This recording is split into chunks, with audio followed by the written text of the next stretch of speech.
Hello, my name is Stephen Bryce. I'm the director and main writer, as well as effectively most of the crew for Invisible, which is the first short film effort from Palm Sized Pictures. This is my second production company after Mad Twins Films. And I've been a micro budget movie since 1999. For those who don't know, I've made several short and one feature length film for very limited money. And Invisible was my shortest shoot yet, as well as my cheapest. It was done in 1 hour, finished that night, and the entire thing cost only $5, which was the cost of the Pro Movie Plus app Go that through I filmed life the as if movie I'm on. just a ghost. I'm doing ignored in my commentary own as well as a quick run through of the And raw it footage worked. just to illustrate People act like I'm just a name. really and how a easy function. and incredibly I'm nothing to effective them. it is to No make a one wants movie to now know me or ask how with I am. smartphone technology. They don't really care. Because this entire thing was done with very I just cheap go through or the motions freeware and routines software. until I finish my day The with movie no itself, as memory I or said, was care shot on Pro Movie of Plus. This actually is my first doing foray, anything. by the way, into shooting at 4K It's like I'm 24p asleep even when resolution I'm awake. and It shooting makes no 235 difference. widescreen. So this is very much cinema quality footage hobbies, you're looking at right now. and it's exciting for a time. And but the voiceover was done then I don't immediately often get 'em afterwards finished because with GarageBand really, of all I don't things. know if Just anyone with other this than actor me here, Scott will notice or Notchell, care. sitting in the passenger seat of my car, I have no idea and not where even to with a go or professional what to do or microphone who either. to He tell was this leaning to. into the microphone So I'm just of my doing this. earbuds. I'm just laying it out there, and, And hoping like the whole hell thing something was such changes. a quick, I don't care about spontaneous attention outing. or anybody's It was empty sympathy. everybody was a little bit nonplussed Just when want they this came to me because I to don't know this stop. family. I want people I around met me them to the day act that for we did the once in my shoot, life and like I'm a real they person were just with absolutely blown real away by what we were feelings, able to pull off so and not quickly just some and loser with or a waste of just an skin average or smartphone. a blob of protoplasm. Maybe they could There's care not much to say and about wonder the story what here. may be wrong with It's me not and what they terribly can do to fix it. autobiographical, at least anymore. I instead, guess at one time it kind of They was. just wonder Just, what they can do to make me stop various complaining. quarter Why midlife does that always crises. seem like too It much to was hope real for? enough that Scott absolutely related to it and just ran with it. Excuse me. And it has to be said, my wife Tanya very much earned the co-writing and producing credits on here with just a couple of simple suggestions.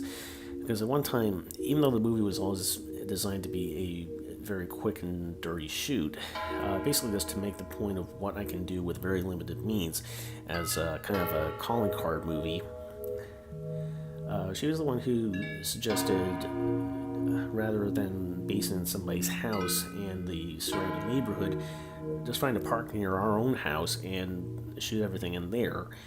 And it actually fit the subtext of the movie really well, in that this guy is kind of like a recovering workaholic, as describing, who's trying in vain to reconnect with his family. Excuse me. And finally, it really didn't work. Okay, so that's the movie itself, and just to demonstrate really what the raw footage looked like before I did anything to it. We're getting into all the outtakes right now. So this is absolutely everything that I shot for the movie. Well, that was usable in any sense.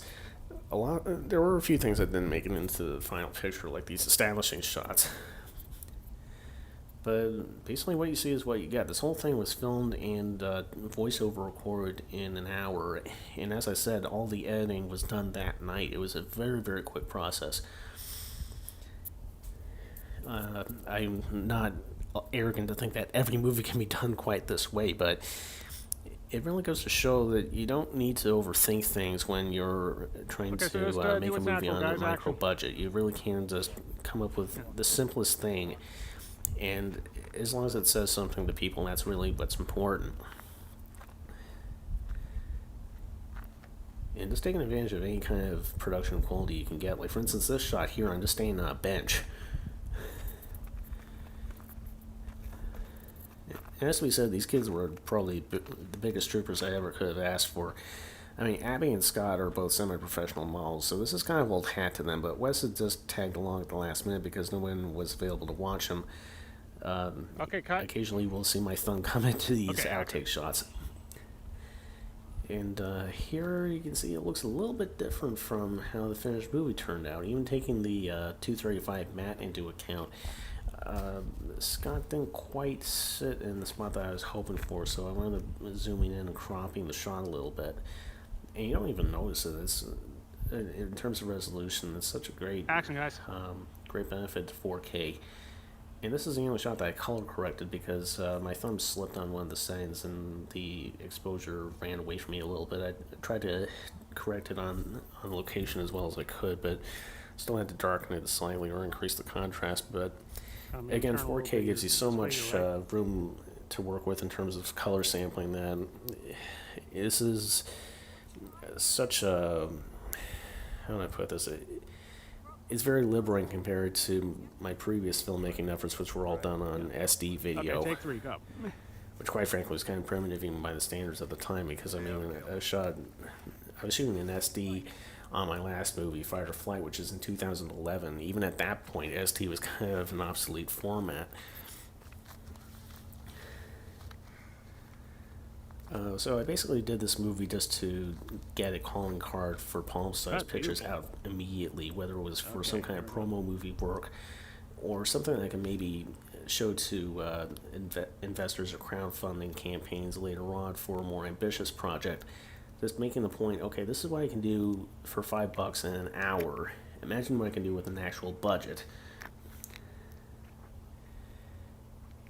Technically, I'm shooting this 16 by 9, as you can see, but I did design this with cropping guides for 235 to 1 widescreen, just because I've never done it before. And admittedly, some of it is a little egotistical, but I figure it's my first movie my first movie in 8 years. First thing with a new production company, my first movie in 4K, or even 24p for that matter. If I'm going to say that I'm shooting at cinema quality now, I should really make it look like a film. Plus, it gave me a new photographic challenge in terms of trying to make use of that full frame.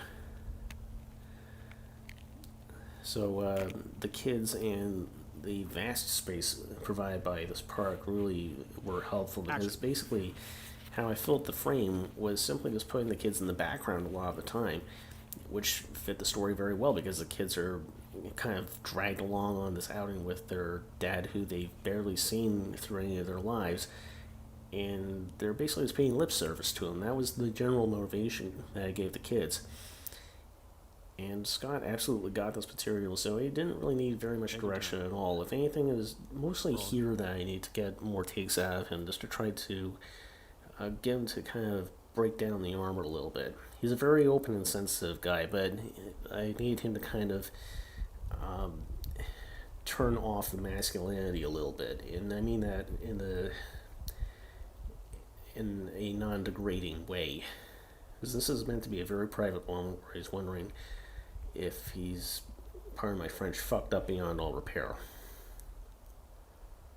If you want to let some cracks fall in the armor, this is a good time too. Oh, sorry about this cough. Oh, it's okay, it's okay. That's why you have eye moving. Let's try that again. Yeah. Okay, action.